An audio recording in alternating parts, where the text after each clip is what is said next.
Հետաքրքիր փաստեր Աստվածաշնչի մասին։ Աստվածաշունչը ամբողջությամբ կամ մասամբ թարգմանվել է ավելի քան 3000 լեզուներով։ Այն մարդկության պատմության ամենաշատ թարգմանված գիրքն է։ Աստվածաշունչը գրել են մոտ 40 տարբեր հեղինակներ՝ թագավորներ, մարգարեներ, հովիվներ, բժիշկներ, անգամ ձկնորսներ։ Նոր կտակարանում ամենակարճ համարը համարվում է Հիսուսը արտասվեց համարը։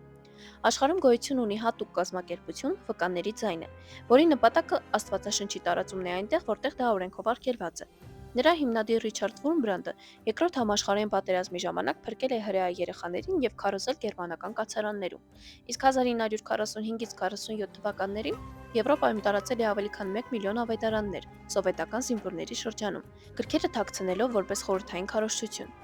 Աշխարհում ամենաիմաստուն մարդը ըստ Աստվածաշնչի հրեական թագավոր Սողոմոնն էր, ամենաուժեղը Սամսոնը, ով միայնակ պոկեց ու լեռ բարձրացրեց ամրոցի դարպասները, իսկ ամենահաղթանակածը Գեդեոնը, որը 200 հրեա զինվորներից բաղկացած խմբով հաղթեց 135,000 մադիանացիների։